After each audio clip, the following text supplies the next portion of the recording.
Sairam, let's start the study circle today with 3 Oh.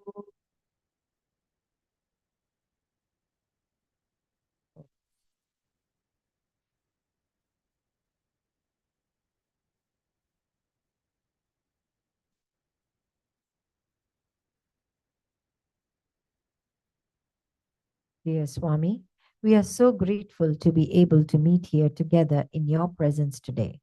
While we are here together studying your word in your Bhagavata Vahini, we ask that you open our ears and hearts to whatever it is you want us to learn. Please speak through each one of us and help us progress in our spiritual journey. Jai Sai Ram. Sai Ram, everyone. Thank you all for being here today. Please mute your cell phones. Just a reminder, if you have not already done so, let's be respectful in our discussions and speak from our heart and listen with humility. It's best practice to try to leave our egos outside of this discussion. That will help us to grow in our spiritual journey much faster. All right. So today we will start with a guided meditation by our favorite Swami, Sarvapriyananda. And this is a Satyam Jnanam Anantam Brahma concept, and he will lead us through a guided meditation for about 15 minutes. The video is longer than that, but I will cut it off about 15 minutes odd once we are done with the meditation. So with that, I'm going to start this. Please make yourself comfortable.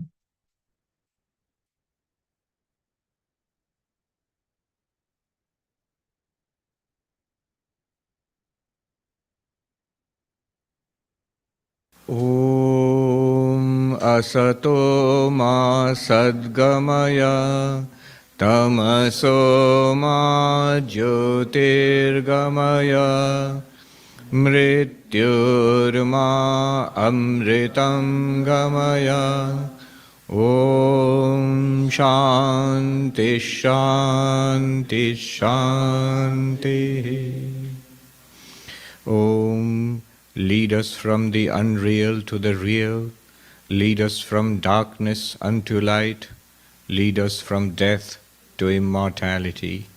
Om. Peace, peace, peace. We shall start with a simple meditation technique. So, please sit straight but not rigid, relaxed but straight. If you like, you can put your hands on your lap like this, the left at the bottom and the right on top if you like this, as if you're holding a bowl like this, relaxed way. Or you can try doing this. This is called the Chin Mudra, the mudra depicting knowledge. I'll tell you more about it later, but just this. So some people like sitting like this, putting it on your knees, if you like that. Or simply like this, this way, relaxed, whichever is comfortable. Don't keep switching back and forth. Relaxed. Always remember throughout the meditation, relaxed but alert. Alert and relaxed. When you are comfortable, please close your eyes.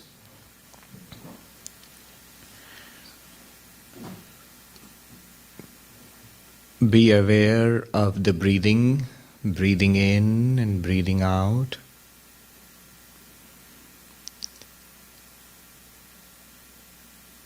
Direct your attention to the movement of the belly, the stomach. As you breathe in, the stomach fills out. As you breathe out, the stomach pushes back in. Breathing in, notice the movement of the stomach, the inhalation. exhalation, movement of the stomach, normal breathing. Don't try to manipulate your breathing. Try not to move, but don't be rigid. If you feel a cough or a sneeze or a little ache, you can move to adjust yourself. Be relaxed. Notice the movement of the stomach, the belly in inhalation and exhalation, normal inhalation, normal exhalation. As you keep your attention there, to help you, start a count. As you breathe in, mentally say to yourself, 1. Don't give attention to the count. Just count 1 and then give attention to the breathing in, the movement of the belly. Then inhalation is over, exhalation starts, exhalation is over, and the next inhalation, mentally note to yourself 2, and then attend to the breathing in and the breathing out. And as you breathe in again, just tell yourself 3. And in this way, count up to 10. And then again begin from 1. If you miss a count, if your mind goes elsewhere and you forget what was it, start from 1. It is just to keep you anchored. Direct your attention to the breath in the belly, movement of the belly. We will do this for 10 minutes. I will keep time. When I chant Om 3 times, it is over. Breathing in and breathing out.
you're comfortable, you can slowly open your eyes.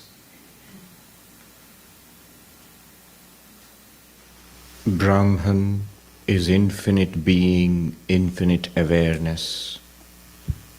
Atman is infinite being, infinite awareness. I am infinite being, infinite awareness.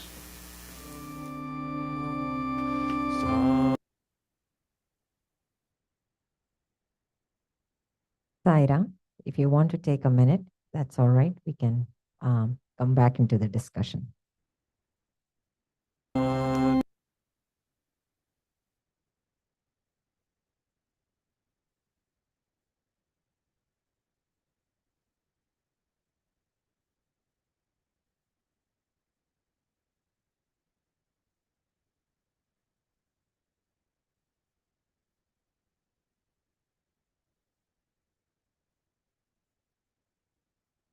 Okay, Sairam. So I know this has been a very silent meditation, and I've been trying this on and off for the past, I don't know, maybe about 10 days or maybe less, but I can count on the fingertips how many times I've been able to count till 10, the breaths. Every time, once you reach 7 or 6, whatever, my mind is again, I catch it not being focused on the breath. So I don't know what experience, if any one of you is willing to share, but this counting till 10 is not as easy as he seems it to be. Some days, yes, absolutely, it works. Most days, this is how I have caught my mind not being, present in that moment to be able to count. Many times I forget the count. Not that I was thinking anything, but I don't know, I forgot the count. So if there is anything, so this is the kind of meditation I think, and after 7 or 8 minutes, I kind of expect him to keep saying Om, because it's in my head now that he's going to say Om 3 times, and I keep waiting for that also. So yeah, this is that silence actually drives your mind into so many different directions, is what I have observed by myself. So I thought that was pretty interesting. I know I thought of playing this last week and then kind of pushed it. I didn't know how this will play around. So thank you all for participating today. So last session on Thursday, we actually completed listening to both chapters 41 and 42. So that with that, we have ended our listening to the chapters, at least from the book perspective. We have ended our book Bhagavatha Vahini, and we are now discussing those chapters and then the lessons learned as we keep speaking. So last Thursday, we actually talked a little bit about the last thought at death and how important that is, and how we must train our mind, which is most important. And the last moment will always be a culmination of all our practices of leading a moral life, if we have led such a life. And then we continued our discussion on the comparison between Kamsa and Parikshit, excuse me, where the stark difference between how Kamsa spent his knowledge or his knowing of the end coming closer, and Parikshit also knowing that his end is coming closer. We then discussed the fear of death in general, due to attachment of body, and then mostly due to ignorance, and then how we need to practice being grounded in faith. If anyone has anything to add, we can do that now, or we'll continue our discussion from Thursday.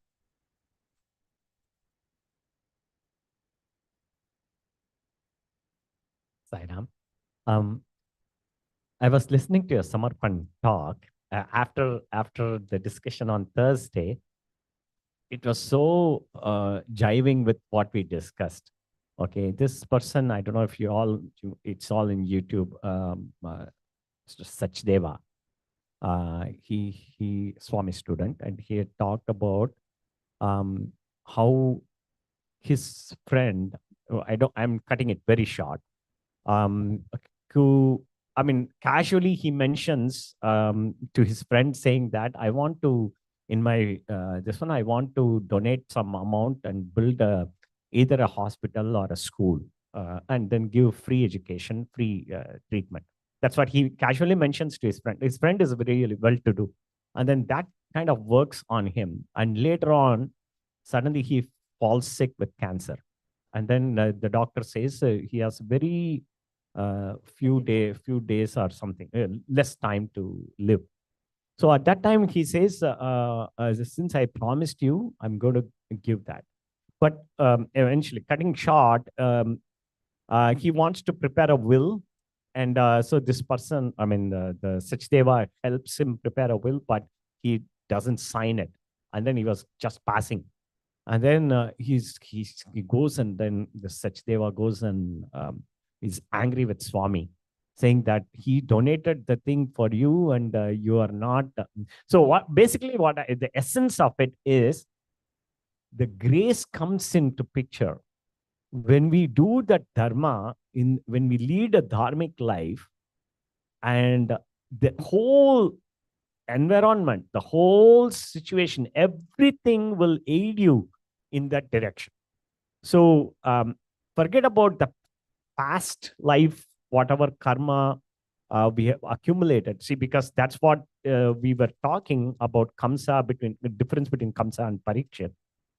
That probably enables you to get that surrounding. But in this life, when we are leading, we have the complete ability to turn it around. And once we turn it around, as Manojji said last time, the satsang, once we have that satsang and we focus and think about it, dwell on it, and then progress, everything will aid you in that to make that happen.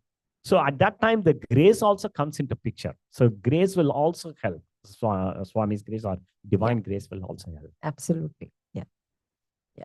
So, so we had discussed these two questions, and I think where we stopped was, we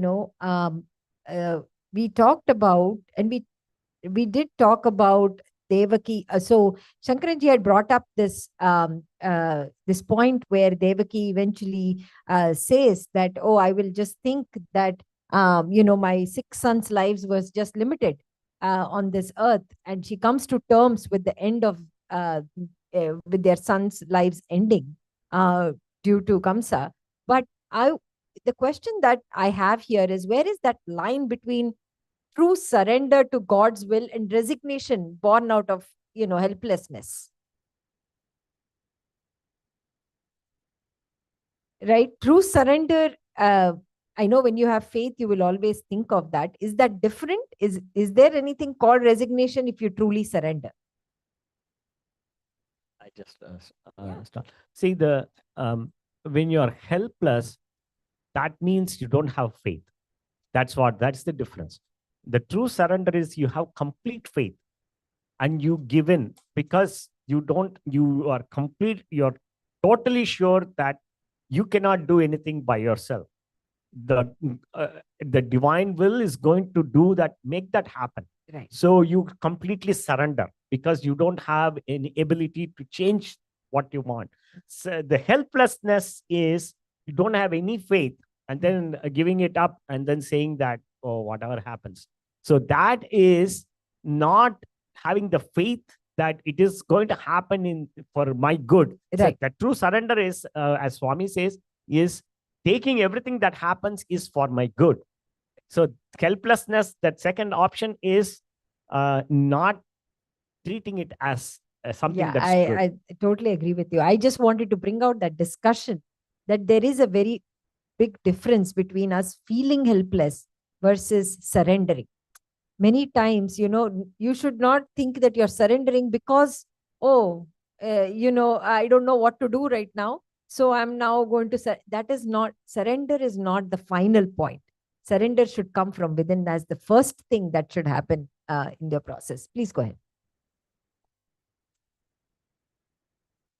My thought differs in here. Gajendra Moksham, right? Gajendra Moksha, he was the Gajendra was looking at everyone to help. His whole herd was there. He was trying to get help from everyone, but the crocodile had a strong this one on him, right? And then finally, when nobody is able to help, he goes and says, Lord, I give it to you, right? You help me. So that surrender was born out of helplessness, is what I feel, right? Yeah. The thing is, you need to have faith.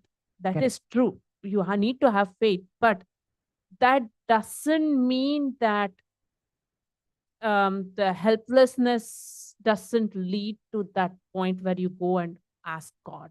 See, I think right? both ways, I agree with you. But see, he had not asked for help for X number of years. Right. Gajendra does not ask until he felt that moment came. Nobody right? can help other than Lord, right? Yeah. So it is coming out of, asking for help from everyone and then sheer helplessness. That's my thought, is that he goes to that. I think the way I understand is that is quoted, or that Gajendra Moksha is said as to how, if only Gajendra had prayed First to time. Narayana immediately, first time itself, he would have come and saved. Even Draupadi Vastraharan, same thing. Yes. If only Draupadi had called for Krishna right at the beginning, hey, Hridayavasi Krishna, immediately he would have come. Instead, she was calling, hey, Mathuravasi, hey, Dwarkavasi, and all that. So that itself was it. But she came to that one after pleading with all her husbands and Pitamaha and all that, right? Then only she went to Krishna.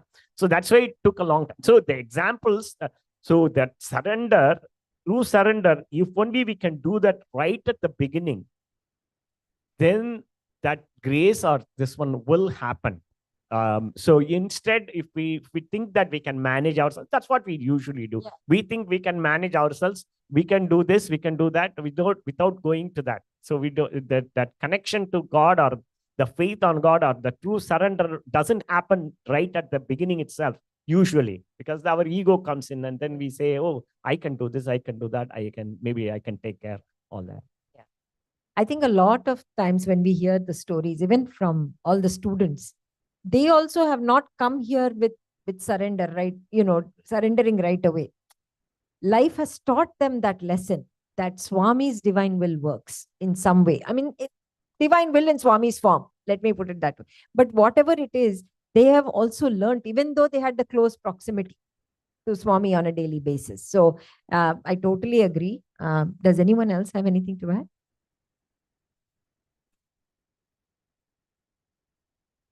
So the question is about the surrender part, right? So normally what we do is we'll start putting our efforts, and then when the efforts fails, then we'll go back and then say, Swami, I can't do anything, and now you are the only person that can help me. The question is, doesn't mean that we have to go always and fell on his feet. You have to do your efforts first. Without doing any efforts and then Swami, write my exam, you make me to pass through, it doesn't work. You have to study hard. You have to put all your efforts to do your best at exams, and then you go and pray. The question is again, when you are preparing, that's the time when you have to put your surrender in front of him. Swami, I'm going to prepare for exams. Give me the strength, give me the focus. All that I need is your help to pass through the exam. With all I can put is my efforts. That's when you can just leave. You don't need to go back to him and asking when you're not doing good at exams. Right? Correct. Ultimately, you might write it well or you might not write it well. You don't know that part, even though you put all your efforts. But on the beginning of the efforts, you give it up and then tell Swami, this is all you. You are making me to go through this. I'm putting my efforts, but it's all you. What you can take care of, take care of. That's what I think surrender part. Absolutely. Sairam, I would like to add on to that one. See, it's not like I agree we have to pray initially, but that doesn't mean that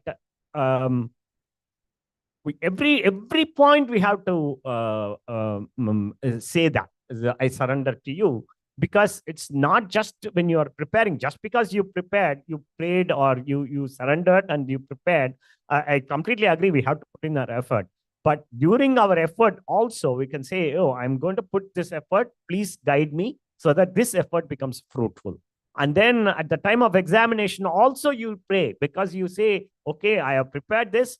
I pray to you, or I surrender to you. That way, whatever I prepared comes to me at that time when I have to write the exam. So every point we may have to, it's not like at some point we can, initially we do that and then later on he will take care. It's not like that. Right. Just having that, I mean, our effort definitely has to be there. Right. Absolutely. Okay. Yeah, please go ahead. Can I not say? So, so these stories got famous because of this only. That they tried themselves first, and then they could not do it. Then they asked for help, and if they had asked for it immediately and the help had come, there won't be a story. The story got impressive and educative because of this reason only. So Absolutely. Very good point, Saira. Okay, let's move on. So I have just taken a little snippet from chapter 41. I don't intend to read this, but this is about when Swami says that the initial start of the chapter where he talks about that Parikshit says that he wants the mind's agitations to be gone. He feels that the time is ending and he wants to kind of make the most of it by listening to Krishna's stories. He doesn't want to waste a single minute. That's basically the essence of all this. If you need to read it, that's totally fine. This is from the same chapter 41 that we listened to on Thursday.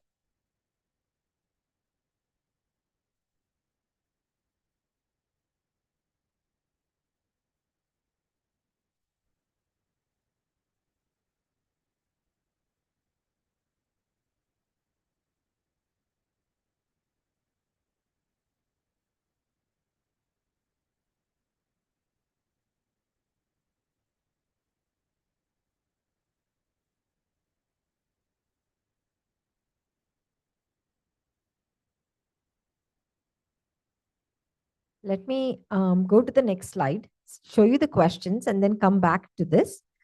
Just wanted to dwell on this a little bit, because what does it mean by transcending or eliminating the mind?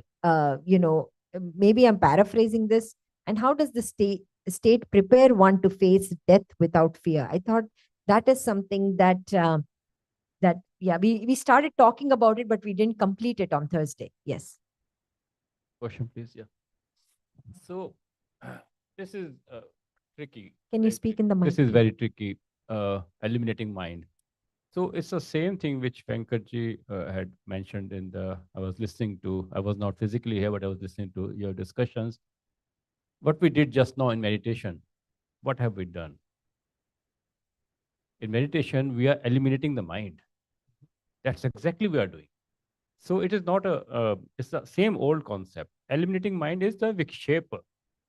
There are two obstructions in our liberation, mal and vikshepa. We'll talk about it at some other time. Yeah. Vikshepa is that disturbance. When the water is stable, it's stable. There is no mind at that time. Right. When there is fluctuation because of what you just mentioned, that we cannot even count till 10. That is vikshepa. Right. That exactly are they trying to say, to eliminate that element out. And then once that element is out, it's all that stable thing. And we are in that, we are dwelling in that Brahman only when we are doing meditation. That's what is giving us that flavor of what liberation is. So that exactly will take away the fear. That will be the state of stability and fearlessness, the most stable state.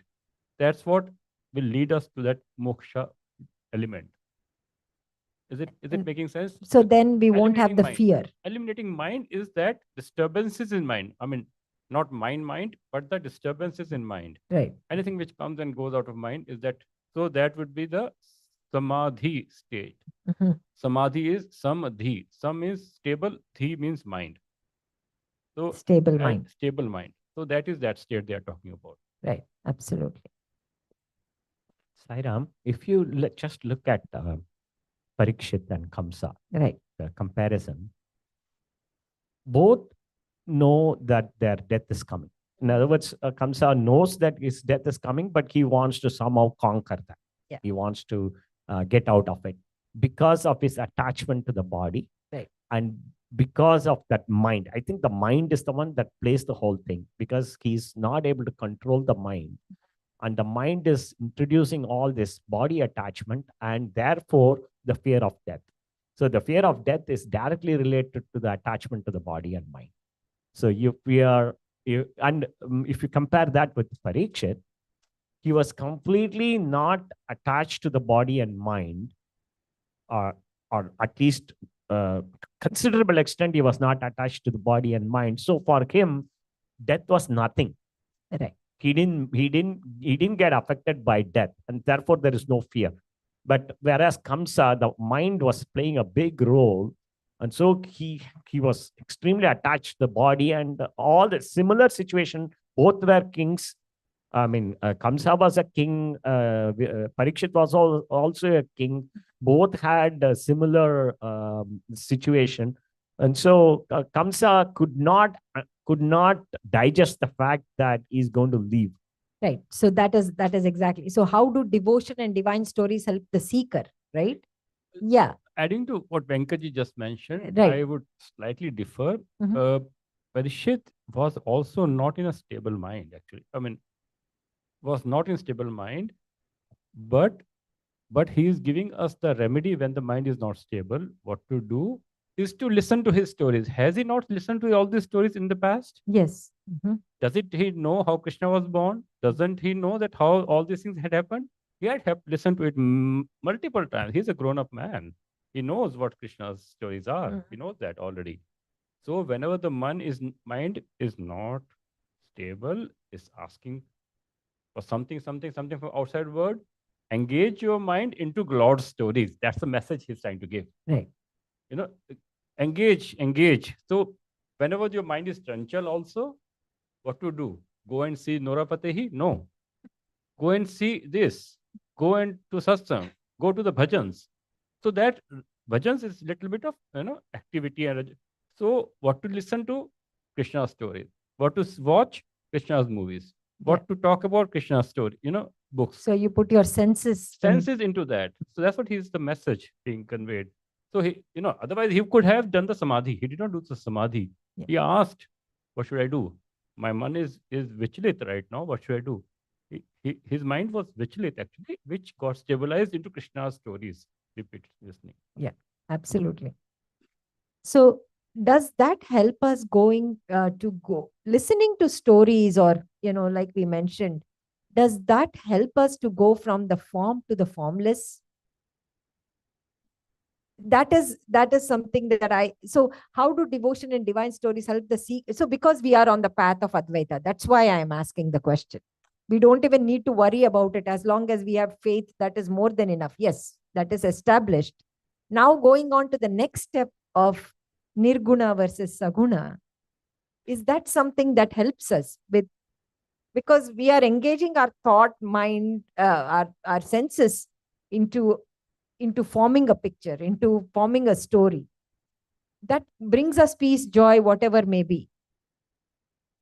So see, the way I understand is there is nothing wrong in having a form. Correct. The only difference, the only thing is, if you believe that form is the only one, that is where the difference is. So you believe in your form, but you can also accept that it can be in any form. It can be anywhere. Or is everywhere. Everywhere. So that, if as long as you have that, there is nothing wrong in accepting a form as the divine. Yeah. So first thing, I want to remove that word wrong, because I don't intend that one is wrong or right. Right. Okay. Because we are on the Advaitic path and we have been discussing this for so long, I find it very hard to come away from a story to a formless. So how about Gopikas, right? The Gopikas, they were constantly thinking of Krishna all the time, right? everything. Remember you said that they were doing meditation so that they can forget Krishna, right? So they became Krishna. So when you are so involved in one thing, then I think automatically you become that, right? So automatically you will go into Advaita.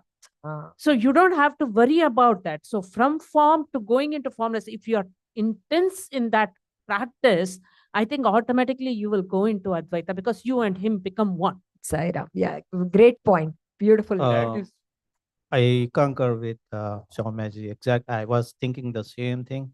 She represented the same. So Sagunopasa, Nirgunopasa, initial stages they look different.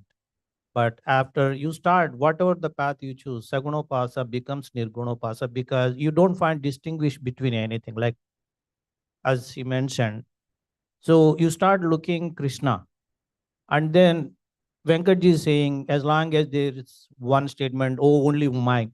So it's little bit different way of looking at that. You look the same form in everything, and then there is no other than that form which becomes nirguna because everything looks same to you at that moment, and then it becomes nirguna pasa. Though there is kind of difference, abbreviations are not abbreviations. The explanations of nirguna pasa are like there is no form, but the other way of looking at, okay, you are looking everything as one form also nirguna pasa. Yeah, okay. I understand what you're saying. That exactly is the meaning of, so yeah, so people take it differently, that Sargun versus, it is not easy to focus on something which does not have a form. That is Correct. why in chapter 12, that is the focus of Bhagavad Bhagavad Gita. Gita. The chapter is on that Bhakti Yoga only.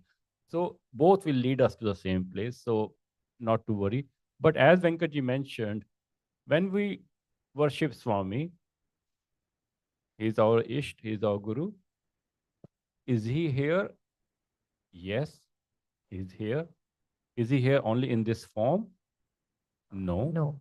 No. So that form we have to finally accept, and which is there in everyone, which is the same form which has Krishna, Guru Nanak, Ram, that form, not just a picture. Once we get rigid about that, that create problems. Okay. Yeah. So good. Yeah. Yeah. Sairam, speak in the mic. People can't hear you. So what Manoj Manoj said. So if you are just stating, oh, I'll pray only this form, then that it becomes Sagunopasa. But you pray that form and you see the same form in every other things also. The essence of the Nirgunopasa. Correct. Yeah. Sairam. See, I'm just reminded of that at the retreat, one of the students, speakers, he said that at the retreat, they just placed a mirror, Yeah. right? Instead of Swami's picture. Yeah, yeah. So, and the people were hesitant to go and stand in front of the mirror. See, that was clear Advaitic thing. Correct. So if you have the faith that that Lord, that divinity is resident in you, you won't have any fear in standing before the mirror. It's not from everybody else to pray at you, but you are connecting with your own Atma through that mirror. Right. So everybody can stand and they can relate. So just like looking at the Lord everywhere outside, it's also inside. Right. So you can also treat the same thing as resident inside. So it's a question of having that faith. See that we all talked about that Vikshepa is the one that's covering, right? The Maya, we talked about it in the previous chapter. The Maya is putting that veil, and we are not able to see that reflection because that ocean is all turbulent.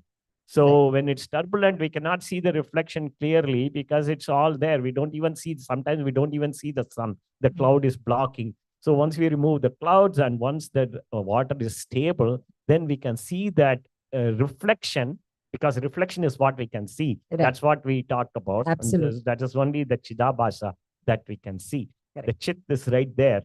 But we can see that as long as we have removed that disturbance, we can clearly see that Chidabhasa, which is nothing but the true reflection of the Chit. Right. I think that. So again, I'm just focused today on Advaita perspective, because that is what is the essence that we are getting towards. So again, you brought up the entire piece where Parikshit didn't want to waste a minute, versus Kamsa was all about himself. That was in chapter 42, I believe. Yeah. So outwardly, death looks the same for all.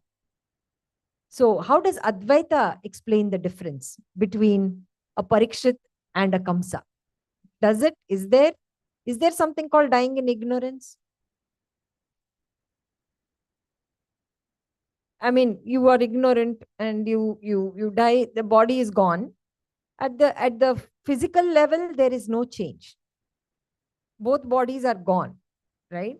How does then knowledge help, or how awareness or knowledge, whatever you call it, how does that help your end moments? I would say, I would call it end moments. There is no story to tell what happened to Parishit after that. There's nothing mentioned No, anywhere.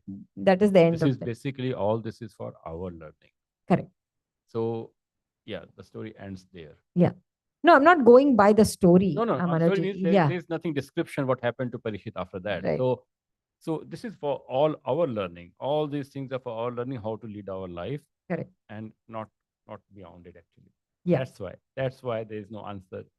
I very Yeah. nicely put. Thank you. Yeah. One thing I want to see the chapter, if you listen to the chapter, Sage Sukha explains that anybody who is able to chant the divine name or Yes. their Ishta Devata's name at the time of passing, they will get the moksha, or in other words, they will merge, right? Yeah. And Swami says That at that is time, where I was just going. when the snake comes and bites, he says Krishna, Krishna, Krishna. Yeah. And then everybody say Krishna. Yeah. And then Sage Sukha said he has reached the Krishna. Lord. So, Yeah. so which would mean that he has merged with the divinity. There is no Absolutely. thing. And so that's with the. So what your question is? Does it let's make say a difference? Kamsa, when he is when he passes, Yeah. if I don't know. I don't. Yeah. Yeah. I have read No, I am what just exactly putting happens. it out there, because as an Advaitic follower, Correct. you need to be clear on what you need to do to make your life in that path. Yeah. And talking about the end moment is that is the goal. You don't want to, you can end any time. You want to make sure that your life today at this moment is aligned, head, heart, and hands. That's all. Actually, let's not go in that direction because that would be confusing. Yeah. Because if you read more of these scriptures, they say Krishna gave his dham to Putana also, to Kansa also. Correct. Rama gave his dham to Ravana. Ravana also. Yes. So then it becomes then what's the big deal then? Either way you are going to get that. So no, Yeah, will but get, that is what even Sarva Priyanand, eventually you're all going to go there. yeah, but then We are all that defeats paths, the purpose of the birth. of That is and what. being good, being a good man, Right. the evil man. Right. So I just wanted to add to Venkatji's statement why no one wanted to stand in front of the mirror. That provokes guilt. Yeah. Correct. You're standing in front of that, then you have to behave good. Yeah. And we know from inside that it's so tough to behave good all the time. Correct. So that's why people were hesitant. Yeah, absolutely. Fear walks in. I mean, we start questioning ourselves. And I think having the mirror is always a good thing, because it does cross your mind. Are you standing up to that standard? I think we don't need to whenever we stand in front of the mirror, that may be a good way to look at it, because that helps us correct our weaknesses or overcome our weaknesses. Yeah. So with that, I actually wanted to pivot to knowing and being. Why is it difficult to change our behaviors? We all know that is knowledge enough? And if it is, then why is it not working? We all have the knowledge, right?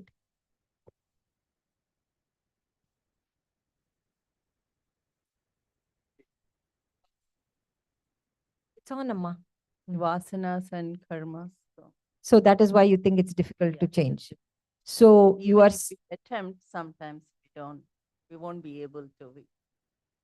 yeah, if we attempt, but the moment, but that means we are basing it off on previous things, not at this moment. So there are two aspects, right? What she says is that the vasanas are with us, right? Yeah. That vasana, I was trying to put it in a different way as ego, right? All the time, our ego is, our actions are egocentric actions. Everything is egocentric actions. So when we realize that right, for example, like the other day I was listening to one Paramacharya, and he was saying that every time you eat one mouthful, you have to say Govinda and eat. Oh yeah, I heard that. Every mouthful when you're eating, then you will eat less. You'll be thinking of him. That will sanctify what is Eat. going inside. Yes. So that is the level. Whereas we are all working in this egocentric, that is why that it is so difficult for us to change. If we remove that, I think, and is knowledge enough? Knowledge is helping us, right? That's why we are aware of our shortcomings, aware where we, so what we were 10 years back and what we are now, we can see that we are progressing, even if it is minuscule progress, we do see that progress, right? Right. So I think that is, and why is it difficult to change? For me personally, I feel it is an egocentric action, and that is due to the vasanas, right? And the vasanas has to be Purified. purified by Yes. us. So See, I think I would recall what Manoj mentioned. See, the vasanas is tricky.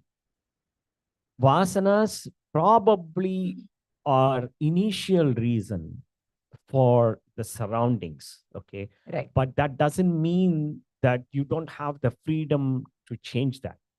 So you have complete control. So because we cannot give that as an excuse and not attempt to change. So we should always strive to change. The advantage of all this satsang and whatever we are doing is that the second part, the knowledge part of it. Right. Once we know that this is the right and that is not the right thing to do, we should put in our effort to change. And sometimes it can be extremely difficult based on the past vasanas. Sometimes it can be easier. So that can be different. But that doesn't mean that we stop, give up. We give up and say, oh, my vasana is like that. So I'm not going to do any attempt to change. Right. Absolutely. So- So it's the bank balance, right? You have both credit and debit. The Mm. both follow you. Credit also follows, debit also follows, as vasana karma follows. Along with that, whatever the previous efforts we put towards the betterment, like spiritual process, also follows with us. So initially, it might be an inertial kind of thing. Your vasana might slow you down. Okay. The question here is,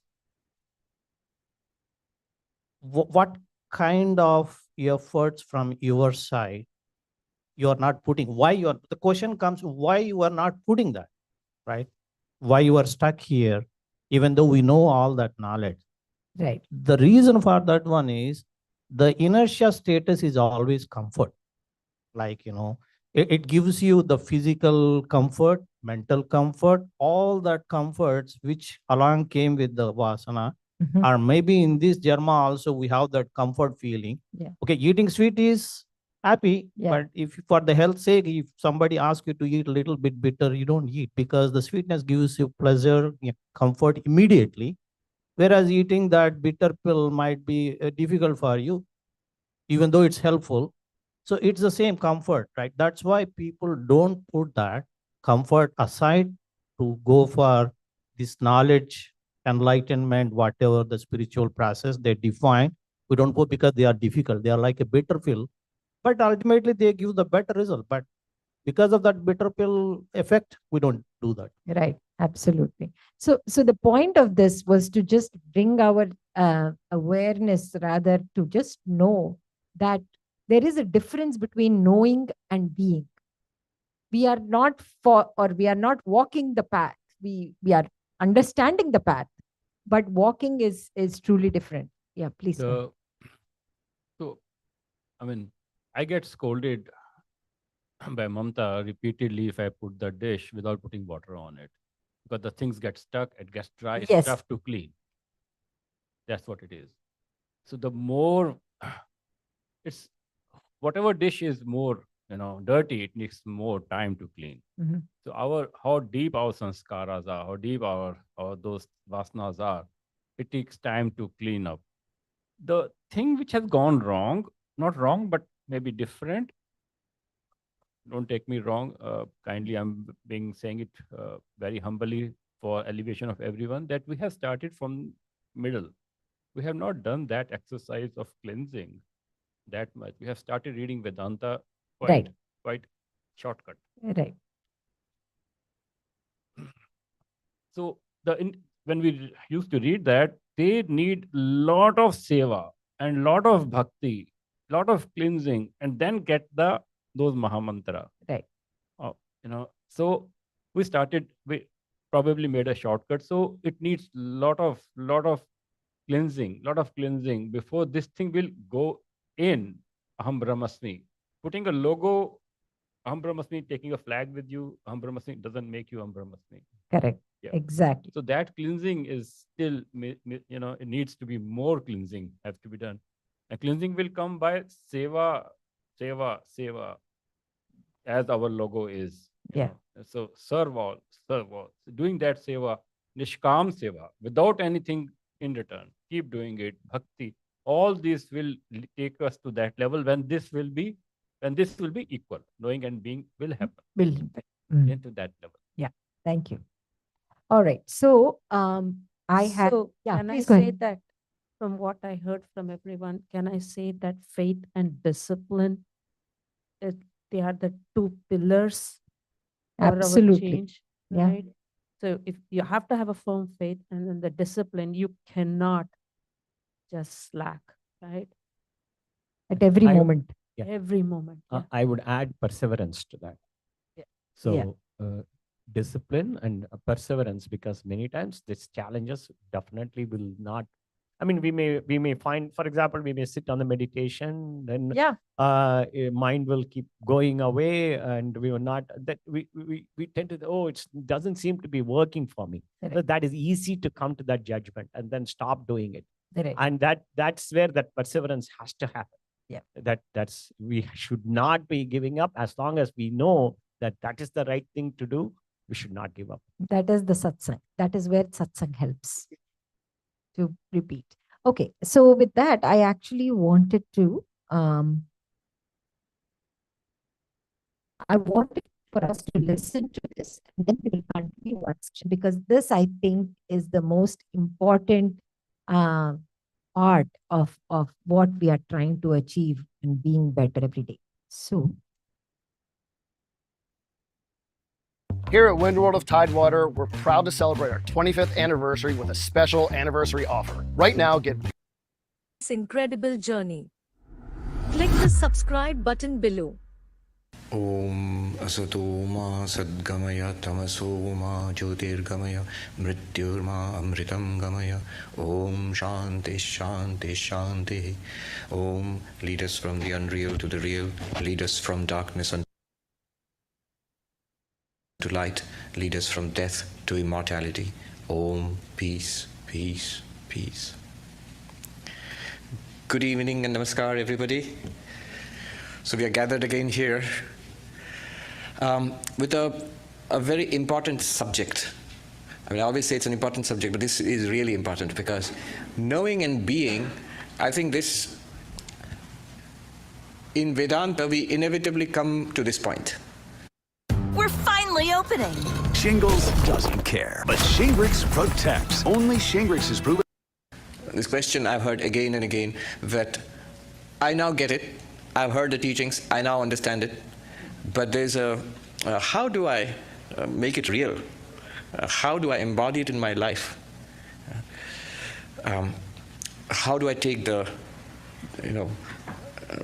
what do you call it? An Americanism is there, when the rubber hits the road. Yeah. How do I walk the talk? And that's the subject, knowing and being. And the more I think about it, the more it becomes, very soon this becomes the central, the central question in our spiritual life. So that's why I think it's very important to discuss this. I'll just say what I've been thinking about the last few days about this subject, and then we can have a little bit of Q&A depending on the time available. I know many people here and in other places have asked this very same question. It all boils down to this question of knowing and being. And they've asked this question in so many different ways, but basically it's this question. Eliot, T.S. Eliot, one of his most famous poems is The Hollow Men, not the Wasteland, The Hollow Men. And at the end of that poem, he says, between the idea and the reality falls the shadow. Between the intention and the act, between the idea and the reality, falls the shadow. Thousands of years before Eliot, in the Mahabharata, we find Krishna going to teach his, giving his teachings, his counsel. Before he did it for Arjuna, his disciple, it's the famous Bhagavatha. Before that, he actually goes to the villain of the piece, of the epic, Duryodhana, the evil prince, and tries to reform him and says, "Oh prince, what you are doing, it is not dharma, it is not righteous. What you are doing is adharma, it is unrighteous." And then Duryodhana's answer, Maybe you need a little less inspiration. Valspar Ultra, starting at $29.98 a gallon. Pretty cool. I'm surprised at how good the quality is. prefigures what Eliot was talking about. Duryodhana says to Krishna, "Oh Krishna, do not teach me about right and wrong." Why? Because I know what is right and I know what is wrong. And I know what I'm doing is not right. That's not my problem. I know. It's not that I do not know. I know. I understand. I understand what I'm doing is wrong. That's really honest for a villain, so-called villain, to have so much introspection. But it's the human condition. He says, I know what I'm doing is wrong. I know what is right. You don't have to teach me right and wrong. I know that. That's not my problem. Then what is your problem? My problem is, I know what's right. I don't feel like doing it. I know what's wrong. I can't stop myself from doing it. Why not? There's some force in my heart which propels me along in this way, and I'm helpless. This is the way I am. So that is the human condition. That is the gap between knowing and being. Duryodhana knows, and yet it's difficult for him to be. Again, from Mahabharata, we come back to the present age here in the United States. There is a very well-known psychologist, Jonathan Haidt, H-A-I-D-T, I don't know exactly how you pronounce it. I read one of his books, one of his early books. It's very, very well known, The Happiness Hypothesis. There he takes up this question, that why is it so difficult to change? We know what we want to be, but why aren't we able to do it? We are convinced, but we aren't able to do it. He says that there's this whole huge literature now. You go to Barnes & Noble, and you see there'll be a huge self-help, positive psychology, self-improvement section. Books from all sorts of books, how to be happier, how to communicate better, how to lose weight, how to make friends, and how to focus, how to, so much. Some of it is anecdotal, some of it is, sort of homespun, but quite a bit of it, increasingly these days, is academically rigorous. There is a whole subject now called positive psychology, which deals with human strengths. Not with human weaknesses, but human strengths. Happiness, resilience, sociability, all sorts of things which constitute human strengths. And yet Jonathan Haidt poses this question. Why is this gap between knowing and being? He poses this question. The self-help sections, if you see Barnes & Nobles, it must be one of the most popular sections, because those sections are huge. Rows and rows of books, which means millions and millions of copies sell. And yet, after reading a lot of that, after getting your own self-help, self-improvement library, almost inevitably, one feels a little let down. That, I know such a lot, but the improvement to my life is at most a little incremental, a little bit, not much. Why? What is this gap between knowing, you buy all the books, listen to all the talks, and then being, there's still a gap. And the more you know, the more the gap increases between knowing and being. I know so many techniques, so many ancient, the wisdom of the entire world. 5,000 years of spiritual wisdom developed mostly in India, but also in other parts of the East, has now been poured into America, and through America across the world now. It's a global phenomenon, spirituality. How much difference is it making? It's making a difference to people's lives, no doubt about it. But how much? Why are we not at all satisfied with the progress that we are making? We are not at all satisfied. We don't know if it's making a difference or not. Maybe it is, maybe it's not. But as far as we can see our own lives, we don't feel satisfied. We think we ought to be much better, much further along the road than we actually find ourselves to be. Between Molly leaving and Mom's osteoporosis, I thought life was going to slow down. Boy, was I wrong. So this is the problem. What is the answer? I've just situated the problem, formulated the problem. I'll just spend some time. We will think about the answer, think about what can be done, what do the spiritual traditions suggest, and then we can discuss it a little more. So, I'll start with the highest, because it's Vedanta, Advaita Vedanta. What would classical Advaita Vedanta say to this? That I know it all and I understand it all, but I am unable to embody it in my life. My life has not changed. The classical Advaita, if you take it to a non-dual teacher, a monk in the Himalayas or a Pandit, a scholar of non-dual Vedanta, the answer would be, nope, you haven't understood it.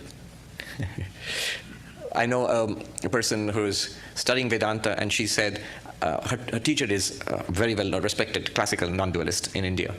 So I said about meditation, how to calm my mind. And I asked my teacher, I said, keep studying Vedanta.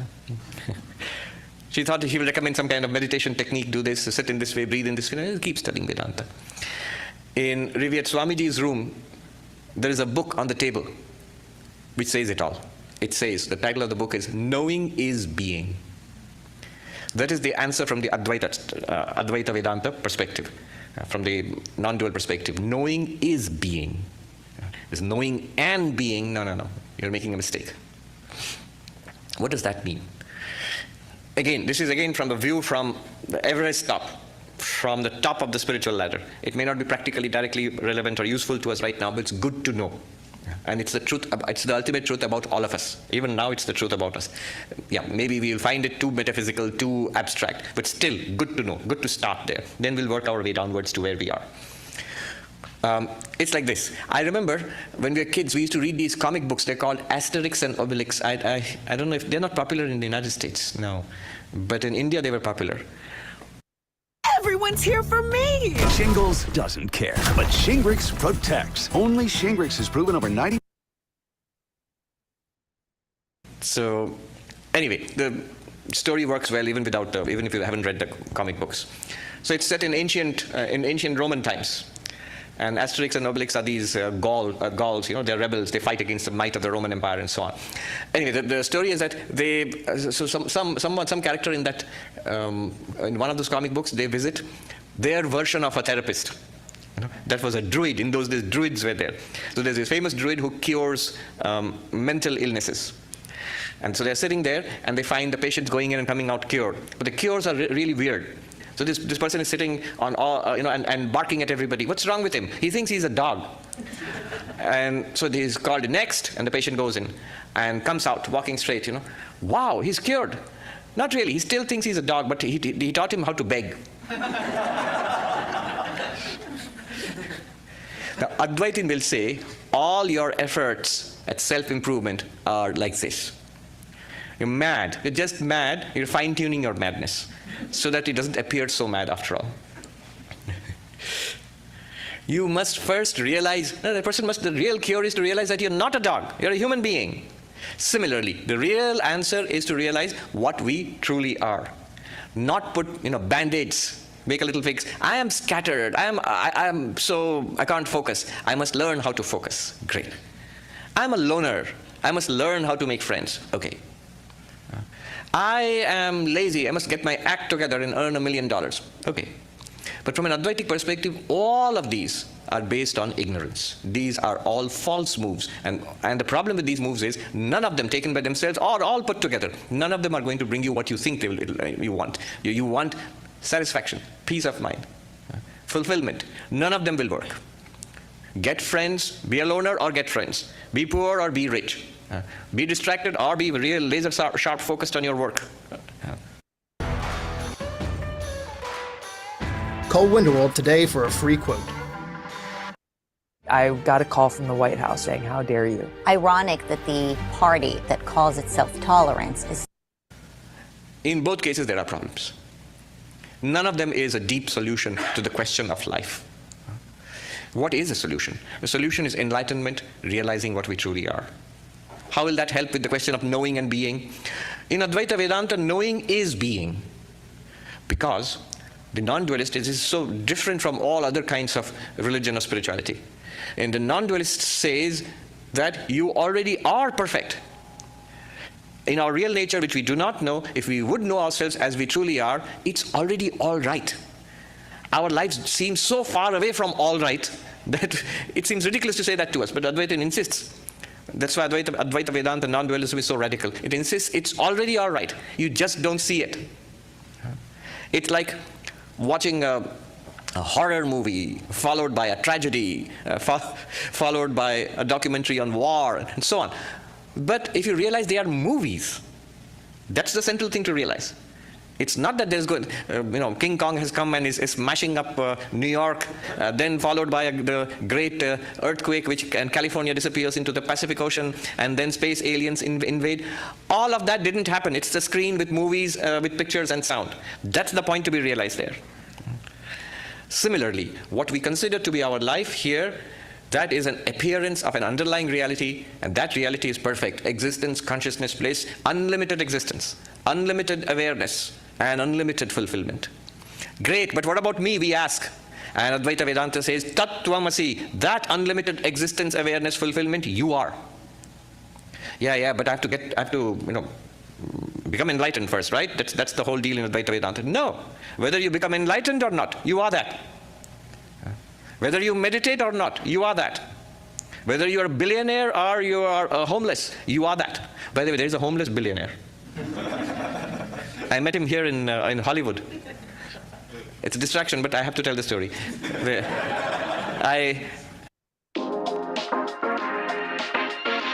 With my husband leading the way, then me coming shortly after. Just like this, an invitation came that we're going to launch a book about atheistic perspective, a completely anti-religion book. It's going to be launched, and we need your parking lot. I said, look at the cheekiness of it, the chutzpah. Huh? You're asking a monastery, an ashram, a spiritual center. Can we use your parking lot to launch a book saying that it's all bunk, whatever you guys teach?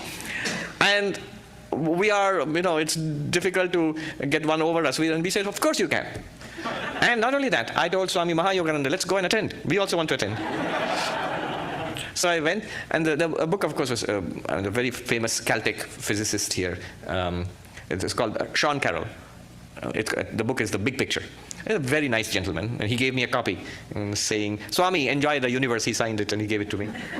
But in the party, there was one gentleman, so people gathered around. We had a couple of odd ducks in orange, guys in orange. People gathered around us asking questions. One gentleman asking very probing questions. I found him very intelligent. And because he was all Celtic folks, I thought he was a professor. I thought maybe he was a professor of philosophy or maybe physics or. I asked him, so are you a professor? And he said, no. What do you do? What are you? And he said, oh, I'm just a homeless guy. And then later on we got talking, and he gave me his name. And then I said, but what exactly do you do? And he said, look me up. I looked him up. He's right. He's homeless. He's the homeless billionaire. If you look him up, if you Google him, you'll find him. He had come to LA. He gave the city $500 million. So he had come for that. Okay. Whether you are homeless or you're a billionaire or you're a homeless billionaire,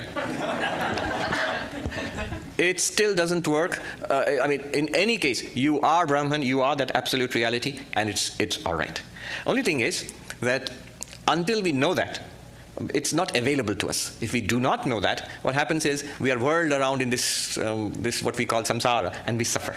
If we want Advaita Vedanta, our real nature, this non-dual teaching to end our suffering, then enlightenment is necessary. But note the point here. Enlightenment does not make you Brahman. There's a saying in the Upanishads, Brahmavit Brahmaiva bhavati. The knower of Brahman is Brahman. It means becomes Brahman. Becomes does not mean that it was not Brahman, you are not Brahman, and you become the absolute reality. No. You wear the absolute reality and you come to see it for the first time. That's all enlightenment is. And therefore, knowing is being. You trusted me to turn Virginia around. And together we empowered parents in education, made I mentioned last time I was here, Robert Ingersoll, the great agnostic. And he said, the only thing that we are ever sure of is this world. Robert Ingersoll told Swami Vivekananda, the only thing that we are ever sure of is this world. So I believe in squeezing the orange dry, every drop from the orange of this world. And spirituality, God, heaven, whatever you call it. Who knows? So we are only sure of this. And Vivekananda's answer is instructive, and that's the Advaitic position. He says, I also believe the same thing, but I know a better way of squeezing the orange dry. How? He says, I know that I shall not die, therefore I am not in a hurry. I know there is no fear, therefore I enjoy the squeezing. I see God in everybody and love everybody. Imagine the joy of loving everybody as God. Squeeze your orange in this way and get 10,000-fold more. Get every last drop. That was Vivekananda to Ingersoll. But that's a very Advaitic way of looking at it, a non-dual way of looking at it, that you know you are that, and therefore it's perfectly all right. And we live out these little lives, there's no problem at all. Once you realize what you are, Vivekananda says in his poems, The Song of the Sannyasin, then heed no more how body lives or goes, let its task is done, let karma float it down. You suddenly realize how vast and limitless you are. And then this little body, here is the Advaitic answer to your question. Don't I have to be perfectly peaceful, perfectly happy, perfectly healthy? And let karma float it down, heed no more than how body lives or goes. Because you are not this little creature. You have realized, right now it doesn't seem possible, but it is true. You have realized, we have realized our real nature as unlimited existence. I know I cannot die, therefore I am not in a hurry. I know there is no fear, therefore I enjoy life. And when death comes, it's no problem to me because I do not die. I know there's no death at all for me. He gave the example of a lion cub. Its mother died while hunting and gave birth before dying, and the cub was raised by sheep. And the lion cub grew up to think it was a big sheep, a big lamb, and it was eating grass and bleating and following the other sheep around, until another big old lion came hunting and saw in the midst of the flock there is a young lion. And he was intrigued. So he stalked the lion and, seeing its chance, jumped upon this young lion and caught it, bleating, dragged it out of the flock and said, "What are you doing?" So, "Oh, sir, let me go. I'm scared. You're scaring me," and bleated. "Stop, please, stop that," the old lion said. You are not sheep. You are a lion." And no, that's not true. And dragged this young lion to the pool and said, "Look at the reflection of my face and reflection of your face. You and I are the same reality. We are the same thing. Now roar." And the young lion roared. And what did that young lion have to do in order to become a lion? Nothing. It was already a lion. What did it have to do? Other than knowing that he is a lion, what else did he have to do to become a lion?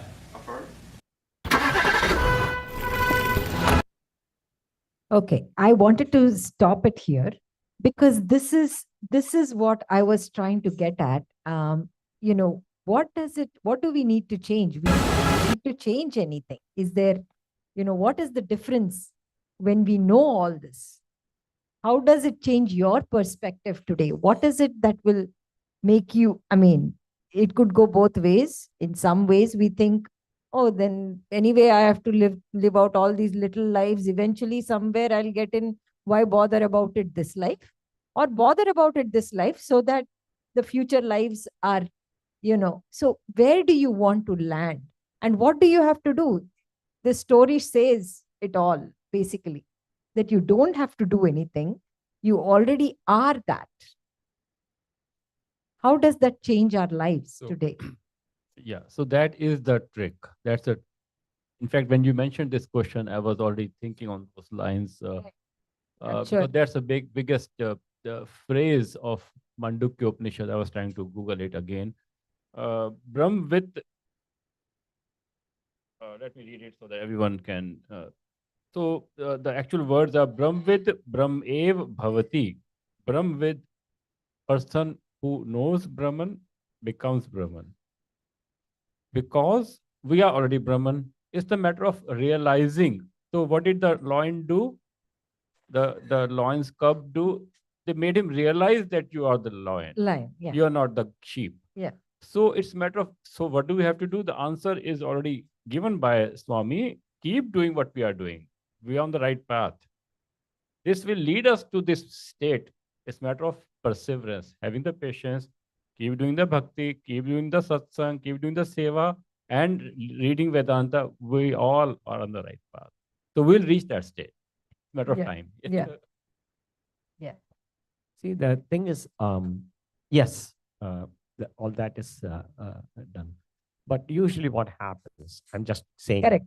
the challenges is the mind is not all the time focused. Yeah, in the satsang, we are focused. Meaning, when I say focused, that means we are all in sync. Correct. We listen to the discourse, we read the story, we hear about all the experiences, all that.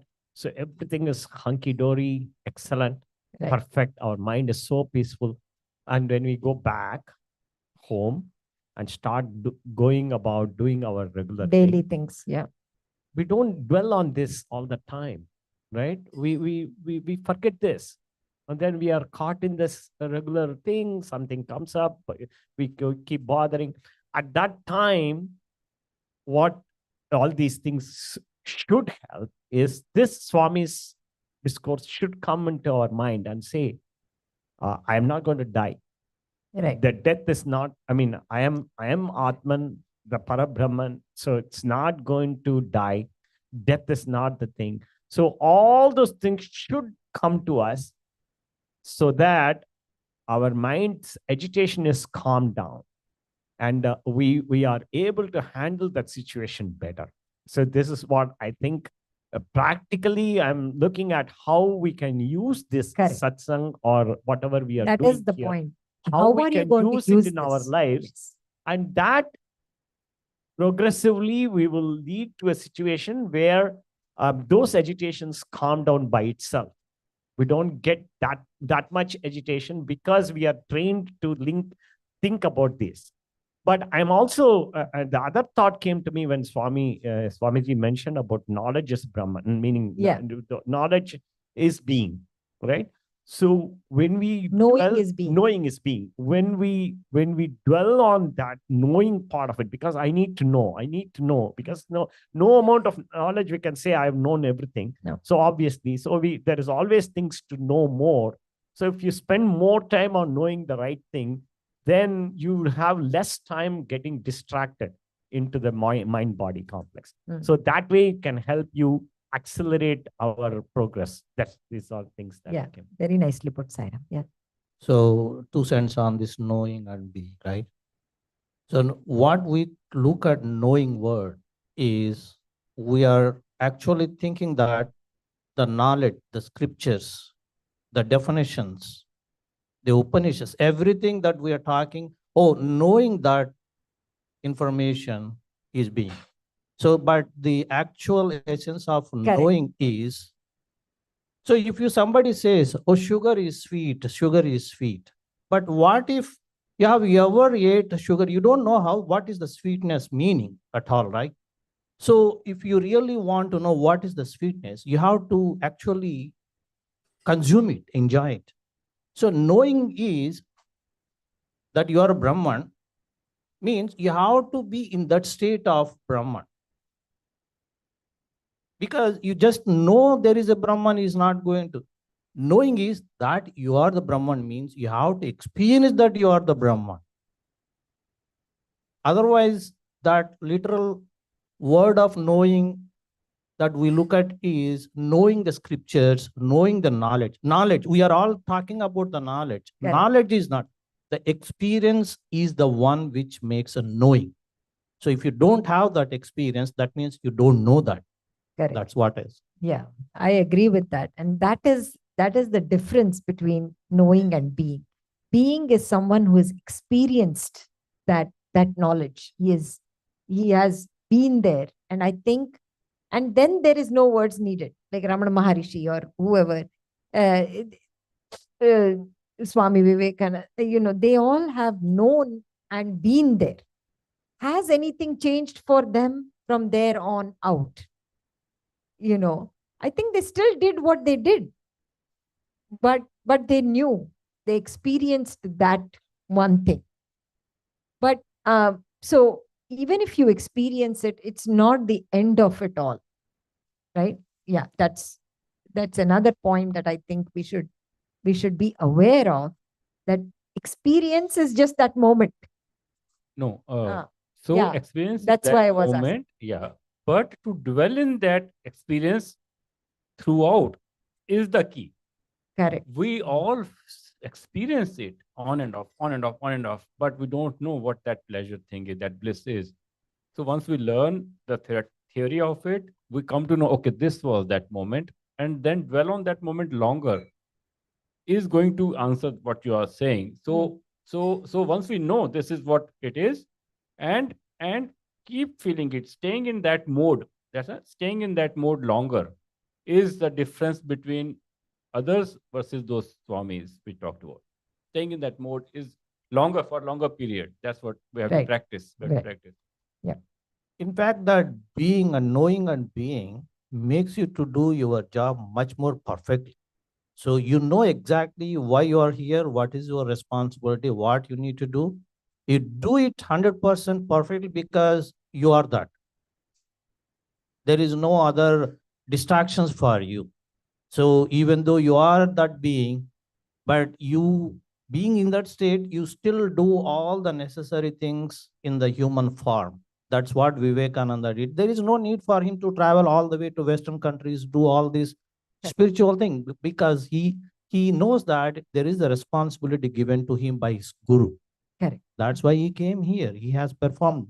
But otherwise, he would have been dwelling in that being sense, because many times there are a lot of things that Vivekananda used to lose the consciousness without any effort. Just looking at some beautiful scenery, he just gets into a trance. That's all. He is being there. He is experiencing that being there. But why he is in the physical world, taking all his body pains, he got the physical problems. Right. But he still came and he suffered here with the cold weather. But because that is what he has to do. That is why he is here, to perform that job. That's why he does it perfectly, whatever the given chance to him, one chance. He made the world to look at him. That's what. Yeah. As just one sentence. Yes, As Jebhai mentioned, it's a responsibility to spread the knowledge. Adding to the same, it was going in my mind for last few days. I want to offer it to the group. We read so much, I mean, excellent, but we do miss that Sanskrit words and phrases. That is full of knowledge. I do request if Bhavaniji can incorporate that kind of thing, so that we skip it and we read the English part, which is not at all equivalent to that Sanskrit. Because I have read that. That's what I'm telling you. Yeah. I want to know everyone to feel that how how good those words are, and that explanations. So that everyone knows those definitions. Once you learn those definitions, some words, the whole chapter gives you a different perspective. So if we can incorporate something like that, so that we know what that thing is, because Swami does mention it repeatedly, upadhi, and various other phrases come in, that one is the only cause for bandhan and moksha. So all these phrases, if we explain or read, I mean, I'm open to explain the meanings of that at any moment, but those things should not be ignored, just ignored, because we skip that Sanskrit part. Yeah. Sure. Okay, we are at time. I think just want to bring out the life application. Breath-based reflection. Again, I've just changed some verbiage in case this is what appeals to you, because we do need to dwell on purity. So as you inhale, purity is my real nature. Exhale, I release the illusion that I'm impure. This, you can remove the illusion word. You can just say, I release that I'm impure. It doesn't matter. The point being that exhale out the impurity, inhale the purity, and let's make breath our grounding.